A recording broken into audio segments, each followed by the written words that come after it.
What's going on, guys? I'm back with another one. And a matter of fact, I have a brand new What the F edition movie review for you guys. You want to know why? Because I just watched a movie called F9. That's why. Starring Vin Diesel,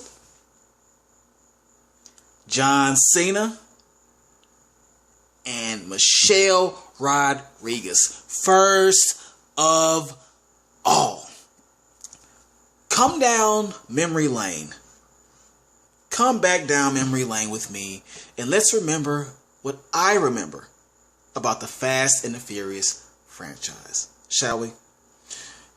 The first one I saw was actually the first one, Fast and the Furious. This was a time when this franchise was actually about racing cars. Alright, yeah. There was drama, there was fighting, there was arguing, but it all came back to racing cars. Alright? And Vin Diesel was actually a cool character in this movie. He was actually a cool actor to respect and watch his movies at the time. Not anymore. Okay? Then came Too Fast and Too Furious. Now, you have to minus Vin Diesel's character now. And so there's a new character added in, which was Roman, played by Tyrese. Alright? Dumbass Roman. Now, it wasn't as good as part one, but still entertaining. And this was also the introduction of Ludacris's character. Taj or Tej or whatever. Alright, and you know, for some weird reason, he just wasn't the same character down the line. I felt that. But, you know, nonetheless, good movie.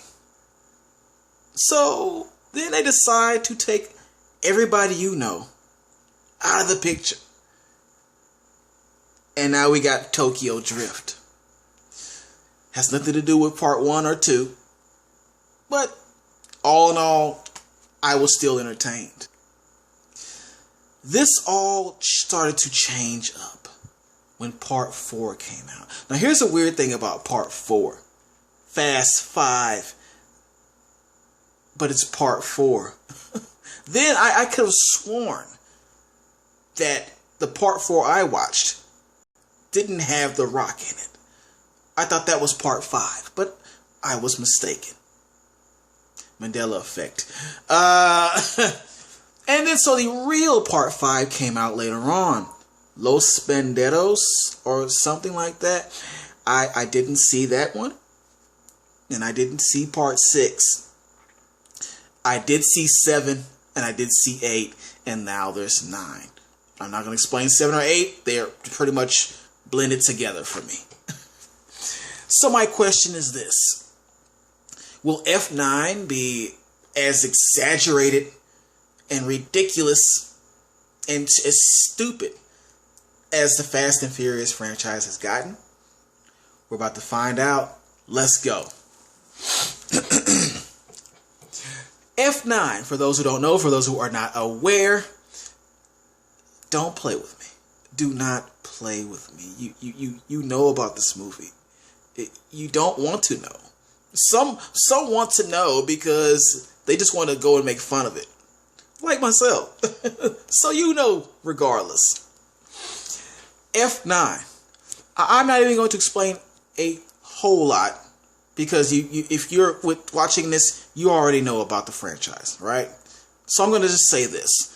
Someone infiltrates the group, the little super action hero group they got, and it turns out to be Dom's brother Jacob. Right? Who has been training to be stronger and smarter than Dom and better than Dom at everything this whole entire time because of his little vendetta he has with Dom. Alright? And that's the premise of the movie. Positives. The first positive I have to get out the way with this one is the young Dom and Jacob for the flashbacks in this movie. They had to be the best actors in this film. Hell, the best actors in this franchise, besides Paul Walker. Okay? And it's sad to say, but they really did a great job of playing those characters. I almost forgot that this was Dom and Jacob, and they really don't look like Dom and Jacob. Even for the younger versions, there was no comparison to them at all.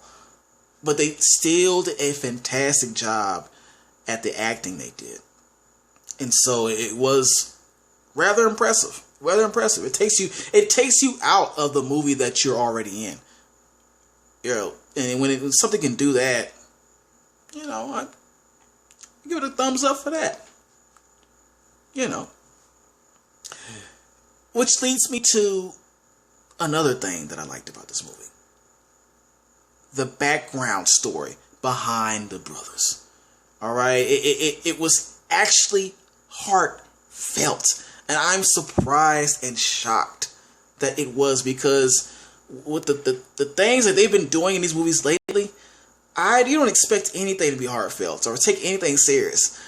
Once again, I was taken out of the film I was originally in and put into something else completely different with the backstory and the back. I actually, the tear almost came. The tear almost came out the eye. All right, amazing. That's a big effort for a Fast and Furious movie. I'm just going to explain that right now, okay? So I also enjoyed that as well. And, you know, the whole background story has something to do with their father and so on, and something happening with that. You can kind of guess it, all right? And so for some reason, the Dom and the little brother just couldn't see eye to eye after that. A lot of terrible things happened. A lot of horrible events took place. And, you know, it gets deep. It gets very deep for a Fast and Furious movie.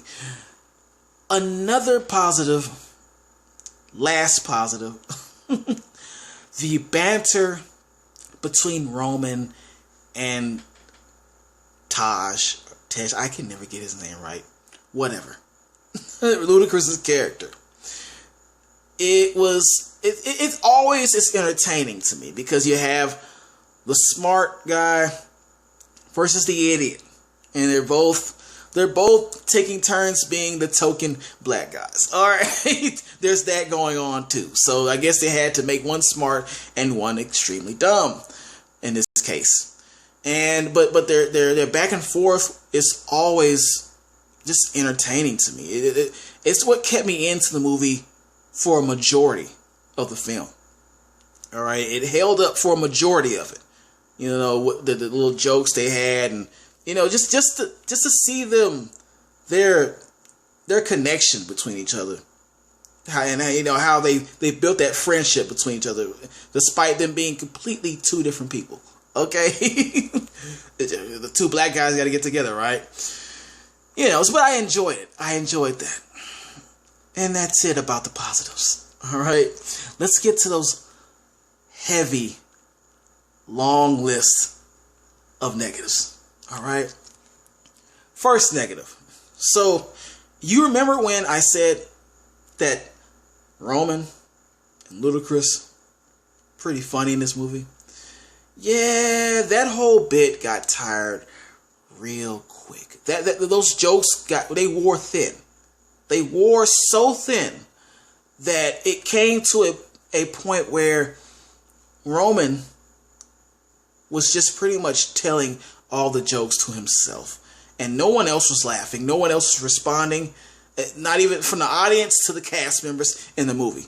The movie even forgot that he was supposed to be funny. Alright? People were like, are you still telling jokes, man? And you could see the look in Ludacris' face like, man, please shut up. Please just shut the hell up. Alright? We're almost at the end of the movie. Could you be quiet for 1 second? Because Roman wouldn't shut the hell up. He wouldn't stop talking. So, yeah, those jokes just got tired. They got really tired, and I got sick of hearing them after a while. Another negative that I have to point out. Oh, yes, you know I was going to say this. The ridiculous, exaggerant stunts. Oh, and there are so many of them. So many that I'm not going to be able to name each and every one of them. It'd take too long. Okay, let's just say that you already know there's a magnet scene in here. Yeah, they went there. They went there. Then that's not even the worst of it. There is a scene when they're in the rainforest or the jungle or whatever, and they're trying to roll through those bridges, and the first truck or car rolls over that little raggedy bridge, and the bridge collapses before they can make it across.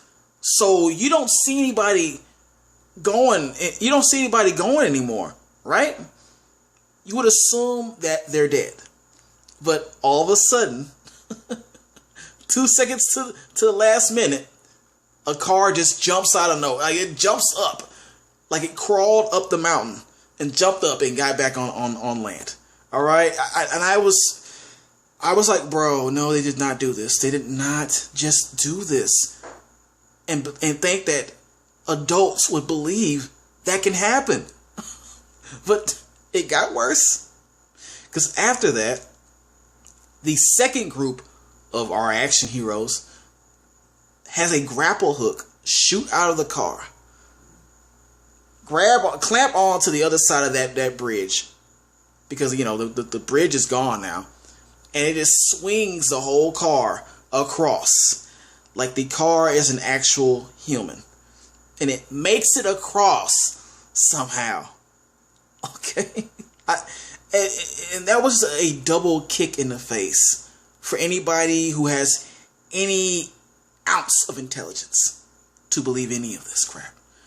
All right, and then they even poke fun at the fact that these movies have been doing this for such a long time, because Roman, he gets shot at a whole bunch of times in this movie, only to turn around and he's talking to Ludacris, and he's like, man, we must be invincible, because we don't die. All these adventures we've been on, we've been shot at, stabbed, ran over, blah, blah, blah, blah, blah.